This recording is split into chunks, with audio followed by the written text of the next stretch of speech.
Hey y'all, I know you all have heard me talk about in some of my other videos how people who create a child owe that child a duty of care.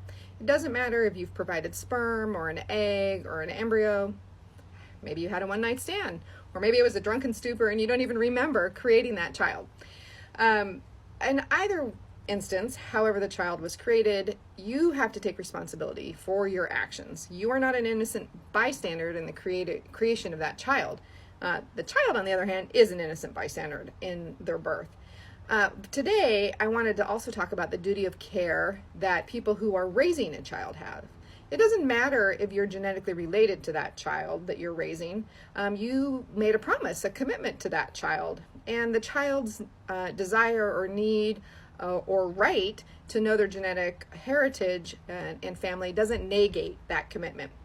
And at Right to Know, we receive outreach from men talking about how they're struggling because they just found out that their child, and I use the word child loosely, they could be age 7, 16, 28, 42, how the child isn't genetically related to them. And then sometimes these men feel like they were duped by the woman. And I really, quite frankly, I don't necessarily disagree with this sentiment. Which is really why I personally think that everybody should have a test with a child when they have a child. I know that isn't a very popular suggestion, and it can often cause problems within a relationship. But I do want to remind everyone that I was just saying that if you agree that you raise a child, that means you owe them a duty of care as well. Even if later you find out that you're not genetically related to them, you did agree to be their legal parent. And this doesn't go away if a DNA test shows something else.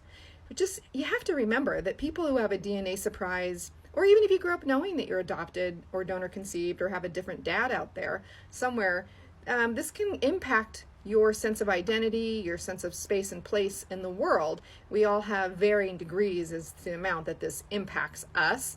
Remember, we're not one big monolithic community. Some people have zero issues with this, and some people have a lot of issues to this. But we all need our real parents' support and love. You know, the person raising us. We need your help to walk us through this.